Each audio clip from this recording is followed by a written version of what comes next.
सके। आदित्य को पूरा भरोसा था कि सूरज समय रहते वापस थाने लौट आएगा और सब कुछ संभाल लिया जाएगा। सब्सक्राइब करके रखे बैठता है जो उसे बिल्कुल नहीं करनी चाहिए थी। उसके दोस्त आदित्य ने अच्छा नहीं अपनी होगा। नौकरी तक दांव पर लगाकर सूरज को जेल से भागने में मदद की थी ताकि वह अपनी बेगुनाही के सबूत इकट्ठा कर सके। आदित्य को पूरा भरोसा था कि सूरज समय रहते वापस थाने लौट आएगा और सब कुछ संभाल लिया जाएगा, लेकिन सबूत की तलाश में सूरज इतना उलझ जाता है कि समय का ध्यान ही नहीं रहता। वह तय समय पर थाने नहीं पहुँच पाता और अनजाने में अपने दोस्त आदित्य से किया हुआ वादा तोड़ देता है। उधर हालात तेजी से बदलने लगते हैं। ईशा जो पहले सूरज पर भरोसा करती थी, अब धीरे धीरे गुलाब सिंह की बातों में आने लगती है। गुलाब सिंह बड़ी चालाकी से ऐसे हालात पैदा करता है कि ईशा के मन में सूरज के लिए शक गहराने लगता है। इसी बेचैनी में ईशा जल्दबाजी में सूरज को देखने थाने पहुंच जाती है। वहां लॉकअप में सूरज और आदित्य को देखकर ईशा के पैरों तले जमीन खिसक जाती है। उसका दिल टूट जाता है और गुस्सा उसके भीतर भर जाता है।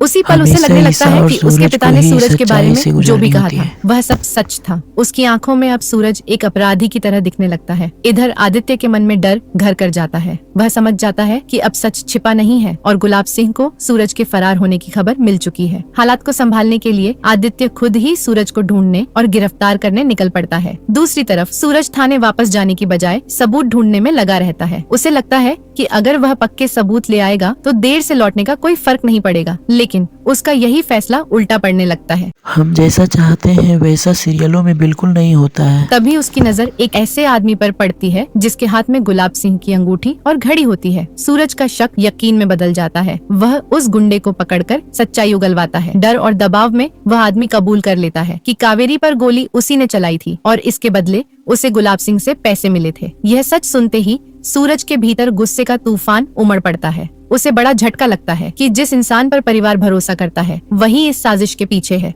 इसी बीच घर पर ताइमा की आस्था एक अलग ही कहानी लिख रही होती है। वह भगवान के सामने उपवास रखकर प्रार्थना कर रही होती है कि जब तक सूरज जेल से छूटकर घर नहीं आएगा वह अन्न का एक दाना भी नहीं खाएगी। परिवार के बाकी लोग उसकी हालत देखकर परेशान होते हैं, लेकिन उसकी श्रद्धा अडिग रहती है। आखिरकार सूरज को सच के सबूत मिल जाते हैं और वह सीधे ईशा के घर पहुँचता है ताकि गुलाब सिंह का सच सबके सामने ला सके। लेकिन किस्मत उसका साथ नहीं देती। घर में न तो गुलाब सिंह मौजूद होता है और न ही ईशा उससे मिलने के लिए तैयार होती है। उसकी मुलाकात आराम और अनुराग से होती है। सूरज हाथ जोड़कर विनती करता है कि उसे एक बार गुलाब सिंह से मिलवा दिया जाए क्योंकि उसके पास बहुत जरूरी सच है, मगर अनुराग गुस्से में साफ इनकार कर देता है और पुलिस को फोन कर देता है। तभी छत से ईशा नीचे आती है। सूरज को उम्मीद होती है कि शायद ईशा उसकी बात समझेगी, लेकिन अब ईशा पूरी तरह बदल चुकी होती है। उसके मन में सूरज के लिए विश्वास की जगह आरोप और नाराजगी ने ले ली होती है। वह सूरज को धक्के देकर घर से बाहर निकाल देती है। थोड़ी ही देर में पुलिस आकर सूरज को दोबारा गिरफ्तार कर लेती है। और दोस्तों, वीडियो आपको पसंद आ रहा हो तो एक लाइक करके चैनल को सब्सक्राइब भी कर दे। फिर पुलिस की गाड़ी में बैठते हुए सूरज बार बार चिल्लाकर कहता है कि वह बेगुनाह है और यह सब गुलाब सिंह की साजिश है, लेकिन ईशा अब उसकी बातों पर भरोसा करने को तैयार नहीं होती। फिर आखिर में ईशा जब अपने पिता से कहती है कि उसने सूरज पर भरोसा करके बहुत बड़ी गलती की, तो यही शब्द गुलाब सिंह के लिए जीत बन जाते हैं। वह ईशा के मन और किस्मत दोनों पर अपना नियंत्रण मजबूत कर लेता है। लेकिन ईशा को यह बिल्कुल अंदाजा नहीं होता कि कहीं वह सबसे बड़ी गलती तो नहीं कर रही। मगर सूरज ही पूरी तरीके से हार नहीं मानता है, क्योंकि वह फिर से लॉकअप में जाकर अपने दोस्त को जितना सबूत मिला होता है वह पूरे बात गुलाब सिंह के बारे में आदित्य को बताते हैं। जहां सूरज एक बार फिर से कोशिश करेंगे गुलाब सिंह के साजिश डायरेक्ट ईशा के सामने लाने का। जब गुलाब सिंह कावेरी को मारने वाला होगा तो आप क्या चाहते हैं? सूरज गुलाब सिंह का काली करतूत ईशा जी के सामने लेकर आए। कमेंट में अपना राय जरूर दें।